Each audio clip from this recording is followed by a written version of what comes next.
Okay, let's get started. Kufnun Vav Amud Aleph. So we were talking about the whole idea of an immature young man selling real estate from his father's estate. And there was a machlokus that we had seen yesterday.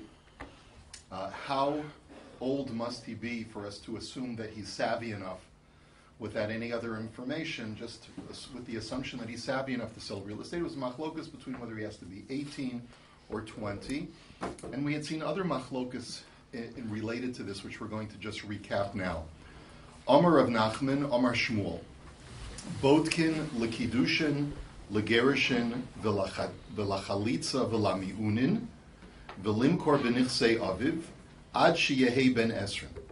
That for all of these halachas, for marriage, divorce, and we're going to explain each one of these cases individually in a moment, for chalitza, for a girl to do miyun, which is she has to be a minor and physically immature in order for her to do this declaration to annul a marriage, and to enable a person to sell his father's real estate, we check for physical signs of maturity, ad sheyehe ben esrin.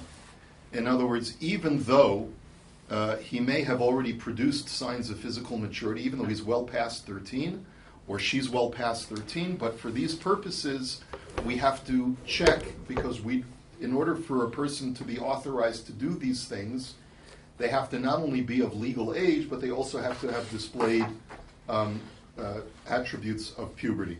So Ben Esrim applies to all of them? You'll see in just a second. You'll see. We're going to go through each one. But the simple explanation is yes, that until they reach the age of 20, you have to do a physical exam, and you can't just assume, well, if the person's 15, we assume that they've reached puberty. The Kevin debat kana lekidusha. So the Gemara now asks the question: the Kevin debat kana lekidushin legerishin lamali. How can you ever require an exam for gerushin, for divorce, if you've already checked the bride and groom for kiddushin to make sure that they're physically mature? Why should you need to check for gerushin? They've already been checked once. So, by the way, in other words, in order for a kiddushin to be a complete kiddushin, the child has to have das. The child has to be, in order for a young man for his kiddushin to be a kiddushin deoraisa, he has to be a legal adult over the age of bar mitzvah, and he has to have produced shtei cyrus. He has to produce signs of puberty. So the Gemara says, okay, I understand that for it to be a legal marriage midioraisa. I can understand checking him for kiddushin, but why should you have to check him for to give a get? Once he's already been examined for marriage, he's already, then automatically there's no need to check him for a get. Lo nitzracha ela liyibum. So the Gemara says the case would be, what about a case of yibum? Ditnan ben teisha shanim v'yom echad shabol yivimto kana ve'inosin get ad sheyigdal. That there's a halacha that if a boy from the age of 9 years old and up, he's really not allowed to do yibum in the presence of older brothers, and even if he's the only one, lichatchila is really supposed to wait until he's 13. But if he jumped the gun and he went ahead and had intimacy with the widow's sister, then midrabanan he's the yavam, he's legally the yavam, and we don't allow them to get divorced until he reaches the age of 13. And once he reaches the age of 13, he can give her a divorce. But that would be a scenario where he wasn't examined for kiddushin, because he jumped the gun and did yibum on his own. But we would need to examine him, therefore, to be able to give a get. It's not just that you had your bar mitzvah, but you also have to have signs of physical maturity. L'chalitza la'afuki midrab Yossi. And what about the law of chalitza? In other words, you have to wait until the girl is 12 years old in order to do chalitza to her. This is to exclude Rabbi Yossi's halacha. The Omar ish kasav beparsha, aval isha ben gdolo ben ktana, kamash malan demakshina isha leish delo ka Rabbi Yossi. So, because Rabbi Yossi has a unique shita. His shita is that even though a yavam has to be legally an adult, but to do chalitza or to do yibum to a minor you can do, even if she's, well, actually, you wouldn't do yibum to a minor, but you do chalitza to a minor. So that can be done. Actually, no, I think you could do yibum to a minor also. If she was halachically, biblically married. L'chaora. I would, we'll have to go back to Yavamas to see that. But anyway, that for chalitza, Rabbi Yossi holds that she can be even under the age of 12, and you can still do chalitza. And we paskin not that way. We paskin that she has to be physically an adult and physically mature in order to do chalitza, just like the boy has to be an adult as well. Ula miyunin la'afukim de Rabbi Yehuda. Now, what about miyun? When you say you have to do a physical exam to enable her to do miyun, what you're basically saying is you have to check that she doesn't have 2 pubic hairs. But this is... But the miyun is always by ktan. So you have to check. You have to make sure. Now, what do you mean it's always by ktan? She has to be less than bas mitzvah. Yeah. But this is to exclude Rabbi Yehuda's halacha. Because Rabbi Yehuda says, Da Amar ad shiyar b'shachor kamash malon deloka Rabbi Yehuda. The Rabbi Yehuda says she can do miyun even after her bas mitzvah, even after reaching physical maturity, as long as she has not reached full puberty, which means like a full array of pubic hair, right? But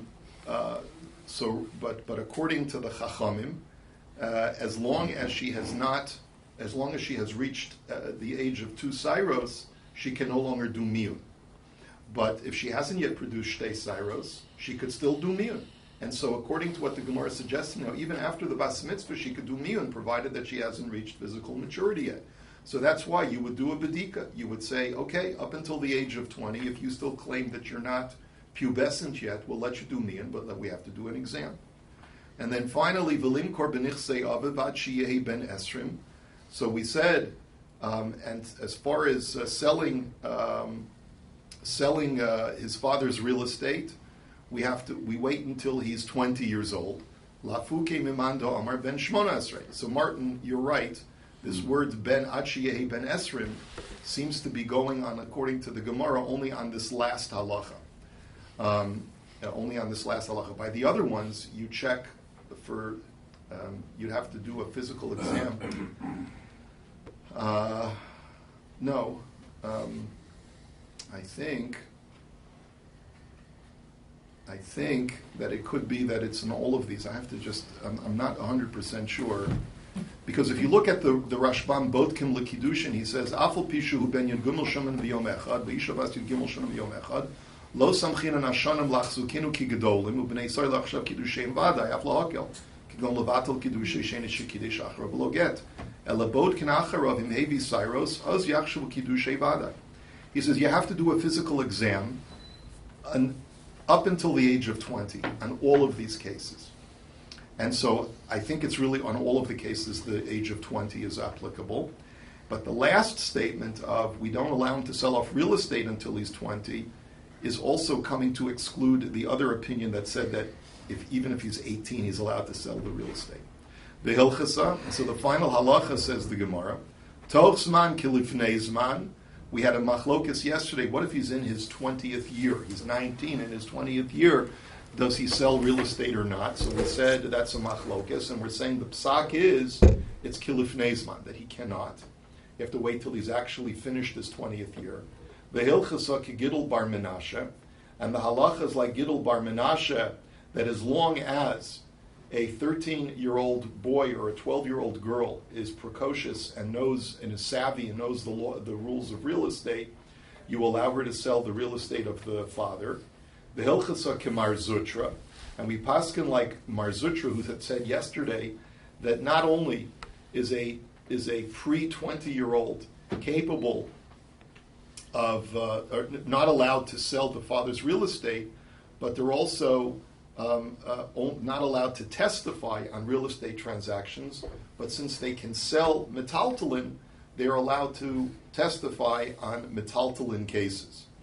Okay, and the hilchasa ke Rav Nachman Amar Shmuel bekulu, and the halacha is like Rav Nachman bar Shmuel in all of the aforementioned, which means that until a young man or young woman has reached the age of 20, and you need to ascertain whether they are physically mature or not, they have to go through an examination, and you cannot make any assumptions. Let's go to the next Mishnah. Hamachalek nechasav al piv. If a person is a shchiv meira, and they are making their last verbal will and testament, so we've said before, as long as he's divesting his entire estate, that's called a matna shchiv meira, and verbal declarations are sufficient. But that's all according to the Chachamim. However, Rabbi Elazar Omer, Echad Bari ve'echad Mesukan, Nechasim sheyesh lem achrayus, Niknim bekesef u'bishtar v'chazaka, V'she'en lahem achrayus, and Niknin ela b'meshicha. Rabbi Elazar disagrees with all of the aforementioned halachos, and he says that even if you're a shchiv meira, you have to make a legitimate kinyan. And the way that real estate is acquired is through either cash transaction, a contract transaction, or making a physical stake of ownership in the land itself. And for chattel, you acquire it through pulling it or picking it up. Amrulo, so the Chachamim said to him, so you're basically saying that a matna shchiv meira doesn't work by just verbal declaration. Amrulo ma'isa bi'iman shel b'nei rochel sha'isa chola. But what about the story of the children of the peddler, where their mother was sick, and I guess she owned the estate, and she was sick and on her deathbed. Va'amra, and they said, Tenu kivinti leviti, vihi b'shnei masar mana. She said, I want my special gem-encrusted hairpin to go to my daughter, and it is worth 12 manas, like $1,200, right? Umesa, and then she died. Vikim was divareha, and the rabbis allowed that gift to be a valid gift. And according to what you're saying, a matna shchiv meira doesn't work. So Amar lahen b'nei rochel tikbarei mima. So his response to them was, the children of the peddler, may their mother bury them. Meaning they were bad people. And that's why the Chachamim, normally they wouldn't allow such a rule, such a gift to transact. But because the boys were really bad people, as we'll see in a minute, that's the reason why the rabbis made a special exception in this case, because they felt that they were not deserving to receive the estate of the mother. Tanya, Amar Lahem, Rabbi Elazar l'Chachamim.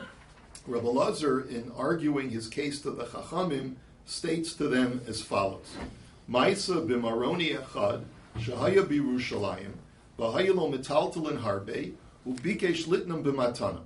There was once a guy who's a Maroni from the place Maron or Meron, and he was in Yerushalayim away from his estate. He had a huge warehouse of chattel, and he wanted to give it away, but he was on his deathbed. He was not going to be able to make it back to Meron to give away his estate. So Amr lo ein lahem takana ad sheyikna al gabe karka. So they said to him, well, there's no way that you can give a gift of chattel without doing an actual kinyan of Mashiach. So what are you going to do? So halach v'lok, unless you do a kinyan agav karka, which means that you transfer ownership of real estate. And we saw before, if I transfer ownership of real estate, then I can concomitantly, simultaneously transfer ownership of chattel no matter where it is in the world. Okay? So, halach b'lakach beisela echad samech l'Yerushalayim.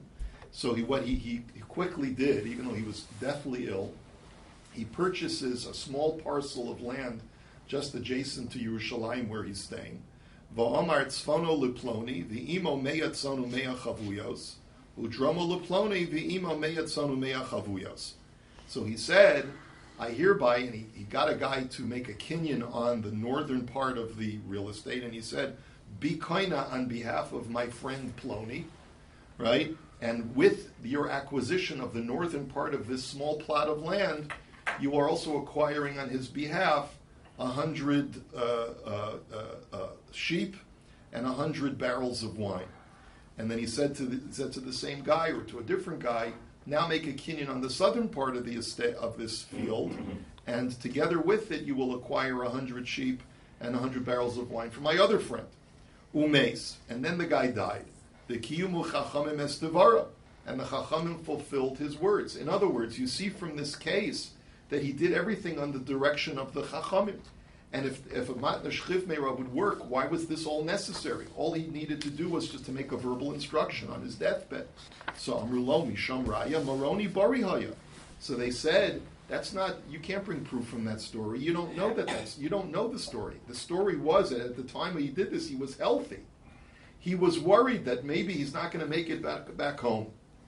So he did this whole thing. But at the time, he was perfectly healthy walking around.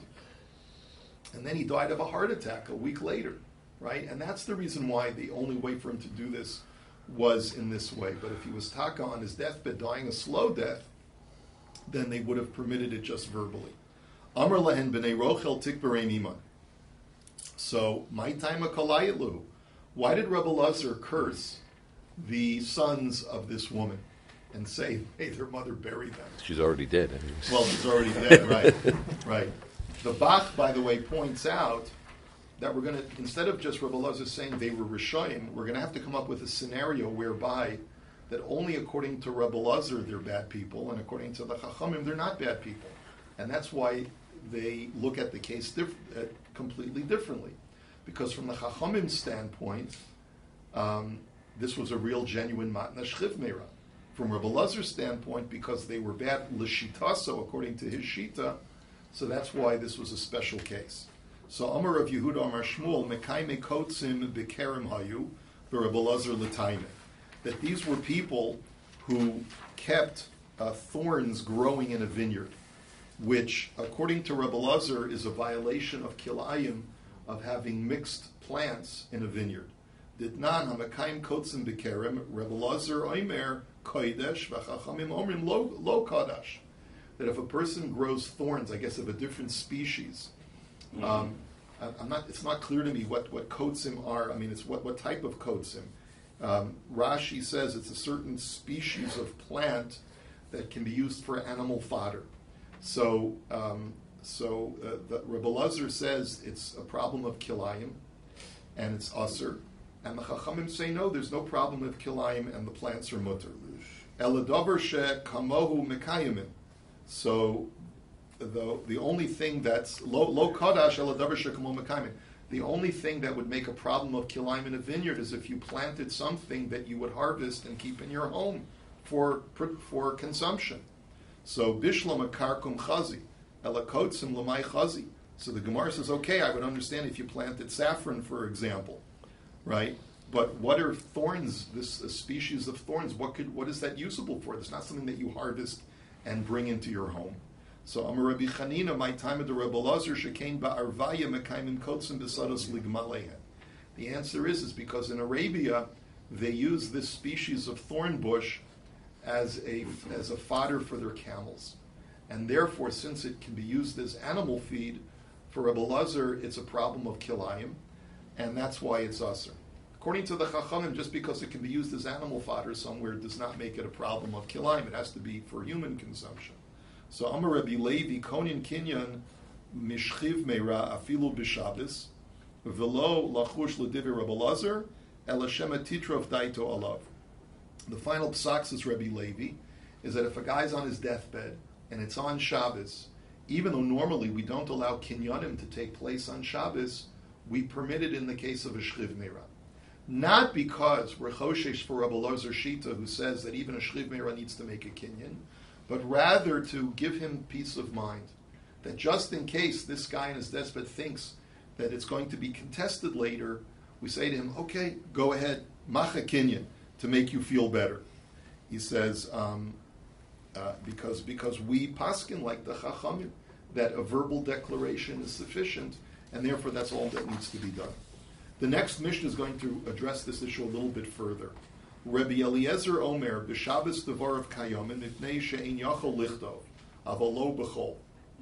Now this seems to be not Rabbi Lazar of the previous Mishnah, but rather Rabbi Eliezer ben Horkinus, right? And he says, even though a matna shchiv meira works, but it only works on Shabbos. Why? Mipnei she'ein yachol lichtov. Avolo b'chol, because on Shabbos a shchiv meira can't write. But during the week, we don't allow a shchiv meira to do just a verbal declaration. It has to be drawn up in a shtar. And since during the week you can write up a shtar, there's no reason to rely on verbal declarations. Just quickly write up on a piece of paper. So, and that's so. Therefore, according to Rabbi Eliezer, the only time that the rabbis allowed a matna shchiv meira to be verbally valid is only when there's no opportunity to write something up, in order to so that he shouldn't become upset. But he's not going to be upset during the weeks because he can just take out a piece of paper and draw something up. But Rabbi Yeshua Amar b'Shabbos Amru Kal v'Chomer b'Chol, and Rabbi Yeshua says Pum Fakert, just the opposite. That not only did the rabbis permit it on Shabbos, but even more so did they permit it during the week. In other words, like the Rashbam says, b'Shabbos Amru shedvarav kayom in aflagav deleka lemeimar migu diyachol liknos v'lichtov kilo avid nami kani v'kal v'chomer b'chol. He says, why is it a kal v'chomer that the words of a shchiv meira work during the week? Because you might have argued like this: the only time that a verbal declaration of a shchiv meira works is when he has the ability to make a regular kinyan. But if he's not permitted to make a regular kinyan, we don't allow a verbal declaration to stand. That would be Shabbos, when we don't allow for a kinyan. You're not allowed to make a kinyan on Shabbos, so maybe we don't allow verbal declarations either. But once you're telling me that verbal declarations work for shchiv meira on Shabbos, then surely at a time when a kinyan works, we will allow a verbal declaration to stand as well for a shchiv meira. Kayotze bo, we have a similar machlokus, like from one extreme to the other, between Rabbi Eliezer and Rabbi Yoshua. Zachin lekatan ve'ein zachin legadol divrei Rabbi Eliezer. That Rabbi Eliezer holds that a third party can make a kinyan on behalf of a minor, but cannot make a kinyan on behalf of an adult who's right there, because the adult can do it himself. That's Rabbi Eliezer's attitude: is that as long as the party in question can do it himself, or just like the shchiv meira, just like he can draw up a shtar, we don't allow him to rely on second best measures, right? And that's why he says don't allow a third party to make a kinyan on behalf of an adult if he can make the kinyan himself. He can only make it on behalf of a minor because a minor doesn't have the ability to be kaina for himself. Okay. But that's according to Rabbi Eliezer. But Rabbi Yeshua Omer lekatan amru kal v'chomer legadol, and Rabbi Yeshua says no. If we allow a third party to make a kinyan for a minor where he wouldn't be allowed to make a kinyan himself, then surely where he can make a kinyan for someone who can make a kinyan on his own behalf, because there certainly Chazal will accommodate someone who has the ability to make a kinyan himself. That's the same kind of logic by the shchiv meira machlokus as well. The Gemara now says, Masnisin mani Rabbi Yehudahi. So our Mishnah goes like Rabbi Yehuda because there's a machlokus in the Braisa as to what the machlokus Rabbi Eliezer and Rabbi Yoshua is. The Tanya, Rabbi Meir Omer Rabbi Eliezer Omer Bechol Dvar of Kayom Ipnei Sheyachol Lichtav Avalo B'Shabbos. Rabbi Yeshua Omer Bechol Amru Kal V'Chaymer L'Shabbos. That Rabbi Meir says the machlokus is exactly the opposite. That according to Rabbi Eliezer, a verbal matna shchiv meira only works during the week because since he can write, he can also do verbal. But on Shabbos, it doesn't work, a verbal matna shchiv meira, because since he can't do a real kinyan, we don't allow the accommodation of the verbal declaration. And Rabbi Yeshua says just the opposite. B'chol amru kal v'chomer l'Shabbos. He says no. If they allowed it during the week when he could have done a shtar, and yet they still accommodate and allow a second best option, then surely when the first best option is not available, will they allow the second best option, because that's the only option available. Kayotze bo zachin legadol ve'ein zachin lekatan divrei Rabbi Eliezer, and Rabbi Yeshua Omer begadol amru kal v'chomer lekatan.